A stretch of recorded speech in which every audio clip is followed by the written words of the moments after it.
প্রথমে আওয়াজটা শুনুন, এত ক্রিস্পি ভাবা যায়, তাও আবার তৈরি করেছি শুধুমাত্র আলু দিয়ে।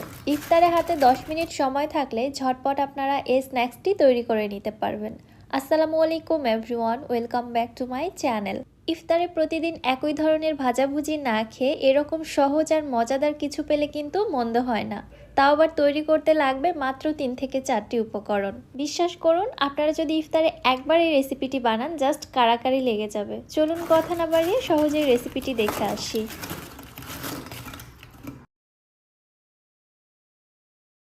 বিসমিল্লাহ। ফার্স্টে আমি এখানে 4 থেকে 5টি মিডিয়াম সাইজের কাঁচা আলু ছোট টুকরো করে কেটে সেদ্ধ করে নিয়েছি। এবার একটি ম্যাশারের সাহায্যে আলুগুলোকে আমি খুব ভালোভাবে ম্যাশ করে নিচ্ছি। একটু গরম থাকা অবস্থায় এগুলোকে ম্যাশ করে নিতে হবে, কারণ আলু ঠান্ডা হয়ে যাওয়ার পরে আলুগুলো কিন্তু স্টিকি হয়ে যায়, তাই চেষ্টা করতে হবে গরম থাকা অবস্থায় ম্যাশ করে নিতে। আর আলুর মধ্যে যেন কোনো বড় টুকরো বা গোটা অংশ না থাকে, এদিকটা মেকশিওর হতে হবে। এবারে দিয়ে দিচ্ছি হাফ কাপ ধনেপাতা কুচি। অনেকে আবার ধনেপাতার ফ্লেভার পছন্দ করেন না, তারা চাইলে বাদ দিতে পারেন। আর যারা পছন্দ করেন তারা একটু বেশি পরিমাণেই বাড়িয়ে দিবেন। এই স্ন্যাক্সটিতে ধনেপাতার ফ্লেভারটা খুবই বেশি মজা লাগে।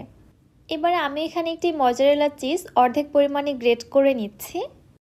আপনারা চাইলে চিজটা এখানে টোটালি স্কিপ করতে পারেন, তবে চিজটা দিলে স্ন্যাক্সটা খেতেও বেশি মজা হয় আর স্ন্যাক্সটা অনেক বেশি ক্রিস্পি হয়। তবে চিজ ছাড়া যে স্ন্যাক্সটি তৈরি করা যাবে না এমন ব্যাপার না, আপনারা চিজ ছাড়াও এটা তৈরি করে নিতে পারবেন। এবার এই গ্রেট করা চিজটা আমি ম্যাশ করে রাখা আলুর মধ্যে দিয়ে দিচ্ছি।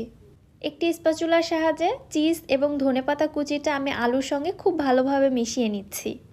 আপনারা এই কাজটি হাতের সাহায্যেও করে নিতে পারেন। আর হ্যাঁ, আপনারা যদি এখানে আলুর পরিমাণটা বাড়িয়ে নেন সেই ক্ষেত্রে চিজের পরিমাণটাও বাড়িয়ে দিবেন। আলুর সঙ্গে সব কিছু ভালোভাবে মিশিয়ে নিয়েছি। এবার এর মধ্যে দিয়ে দিচ্ছি 1 চামচ লবণ। লবণটা অবশ্যই স্বাদ বুঝে দিবেন। হাফ চামচ দিয়ে দিচ্ছি কালো গোলমরিচের গুঁড়া। আর দিচ্ছি 3 টেবিল চামচ কর্নফ্লাওয়ার। কর্নফ্লাওয়ারের পরিবর্তে এখানে কিন্তু অন্য কোনো কিছুই ব্যবহার করা যাবে না, এটা আপনাদের ক্লিয়ার করে দিচ্ছি। অবশ্যই এখানে কর্নফ্লাওয়ারটাই ব্যবহার করতে হবে। এখানে চালের গুঁড়া বা ময়দা এগুলো দিয়ে কিন্তু কাজ হবে না। এবার আমি হাতের সাহায্যে সব কিছু একসঙ্গে ভালোভাবে মিশিয়ে একটি ডো তৈরি করে নিচ্ছি।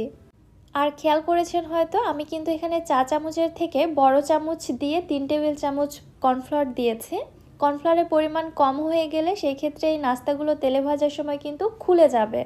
অবশ্যই কর্নফ্লাওয়ারটা এখানে বুঝে পরিমাণ মতো দিতে হবে। আবার নির্দিষ্ট পরিমাণের থেকে অতিরিক্ত বেশিও ব্যবহার করা যাবে না, তাহলে কিন্তু স্ন্যাক্সটা ভালো হবে না।